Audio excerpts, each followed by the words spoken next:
Depois de desmontar o Pentateuco, Spinoza mirou nos profetas.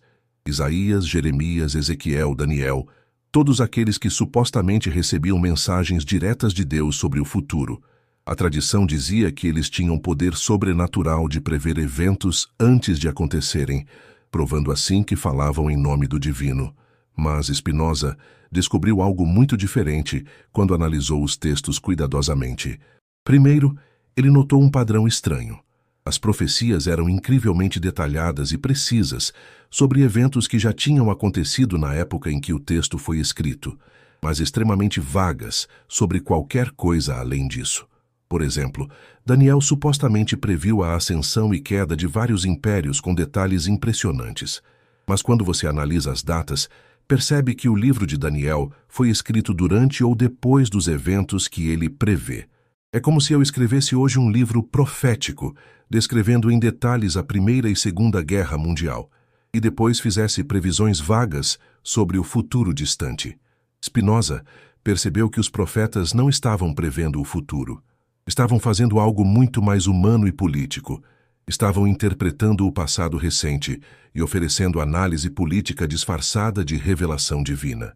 Quando Jeremias profetizava a destruição de Jerusalém pelos babilônios, ele estava vivendo durante ou logo após a conquista babilônica. Não era profecia, era análise contemporânea ou relato histórico vestido com linguagem apocalíptica. Mas por que fazer isso? Por que não simplesmente escrever: os babilônios nos conquistaram porque tinham um exército maior? Porque isso não tem poder, não inspira obediência, não legitima nenhuma agenda. Mas se você diz: Deus revelou a mim que isso aconteceria porque vocês pecaram, e ele enviou os babilônios como punição, agora você tem uma narrativa poderosa. Agora você pode guiar o povo, dizer o que eles devem fazer para agradar Deus novamente, consolidar sua própria autoridade como porta-voz divino. Os profetas eram essencialmente líderes políticos e religiosos, usando linguagem mística para influenciar comportamento coletivo. Alguns genuinamente acreditavam que estavam recebendo mensagens divinas.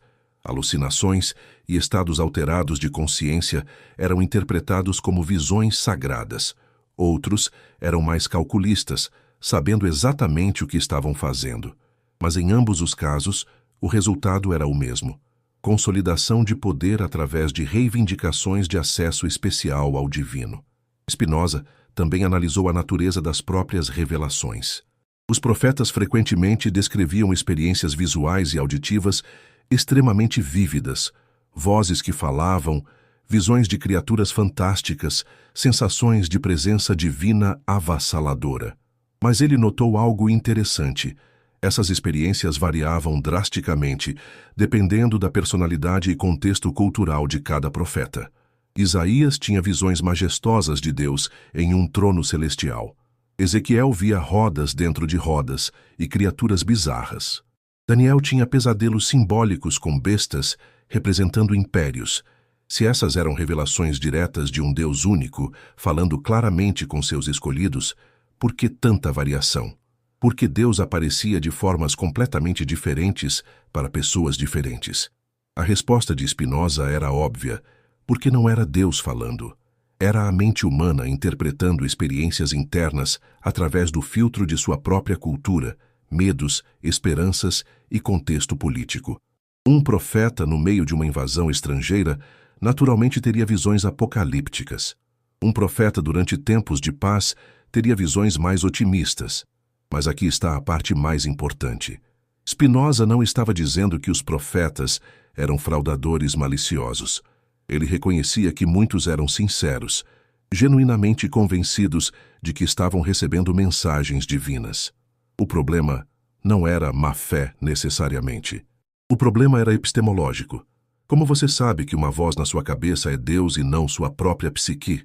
Como você distingue revelação genuína de imaginação intensa? E a resposta honesta é: você não pode. Não há método confiável para verificar se uma experiência mística é divina ou psicológica. Então, aceitar profecias como autoridade absoluta é fundamentalmente problemático. Você está baseando leis, estruturas sociais, decisões sobre vida e morte em alegações impossíveis de verificar.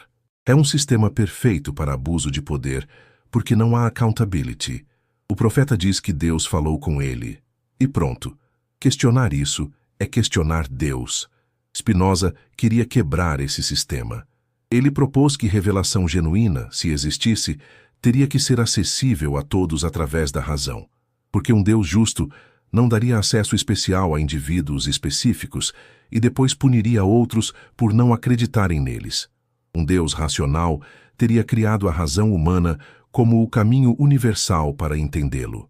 E se você usa a razão para analisar alegações de revelação, a maioria desmorona sob escrutínio. Ele também notou como profecias eram retroativamente editadas para parecerem mais precisas. Textos eram modificados depois que eventos aconteciam para fazer parecer que tinham sido previstos. Isso não era conspiração maliciosa necessariamente. Escribas piedosos genuinamente acreditavam que os profetas tinham previsto eventos. Então, quando copiavam textos antigos, corrigiam pequenas imprecisões para alinhar com o que realmente aconteceu. Afinal, se o profeta era verdadeiro, qualquer discrepância devia ser erro de cópia anterior, certo? Então eles restauravam o texto para o que achavam que devia ter sido originalmente. Esse processo criava uma ilusão retrospectiva de acurácia profética. Gerações posteriores, lendo os textos editados, viam previsões aparentemente perfeitas e concluíam que os profetas definitivamente tinham poder divino. Não percebiam que estavam lendo versões múltiplas, vezes editadas, polidas, ajustadas ao longo de séculos para parecerem mais impressionantes. É como editar um vídeo de previsões depois que os eventos acontecem, cortando tudo o que errou e deixando só o que acertou.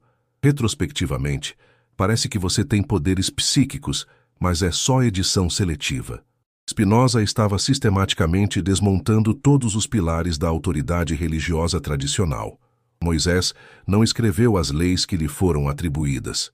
Os profetas não previram o futuro sobrenaturalmente. As revelações eram experiências psicológicas interpretadas através de filtros culturais.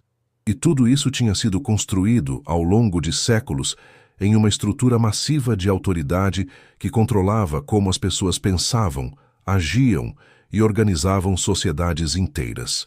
Mas ele não estava fazendo isso por prazer destrutivo ou ateísmo militante. Ele acreditava que libertar as pessoas dessas estruturas de controle era necessário para criar sociedades mais justas e racionais. Enquanto as pessoas acreditassem que precisavam obedecer leis porque Deus as ditou, elas nunca seriam verdadeiramente livres para criar sistemas legais baseados em justiça e razão. Enquanto acreditassem que alguns indivíduos tinham acesso especial ao divino, sempre haveria potencial para a tirania teocrática. A visão dele era radical, uma sociedade onde cada pessoa usasse sua própria razão para entender o mundo, onde leis fossem baseadas em necessidades sociais reais, em vez de mandamentos supostamente divinos, onde ninguém tivesse autoridade simplesmente por alegar falar com Deus. Era uma visão de democracia racional e liberdade intelectual que estava séculos à frente de seu tempo. E ele sabia que estava pagando um preço alto por desenvolver essas ideias. Vivia isolado, trabalhando em um ofício que destruía seus pulmões, escrevendo em segredo, sem família, sem comunidade, constantemente vigilante contra a perseguição. Mas continuava porque acreditava que a verdade valia mais que conforto pessoal. E ele estava construindo algo que sobreviveria muito além de sua própria vida. Chegamos agora ao conceito que talvez seja o mais perigoso de todos que Spinoza atacou, a ideia de povo escolhido. Para judeus, era o fundamento de sua identidade coletiva.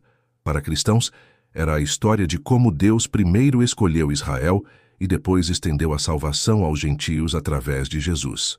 Ambas as religiões se baseavam na premissa de que Deus tinha favoritos, que ele escolheu certos grupos para relacionamentos especiais, revelações exclusivas, missões divinas.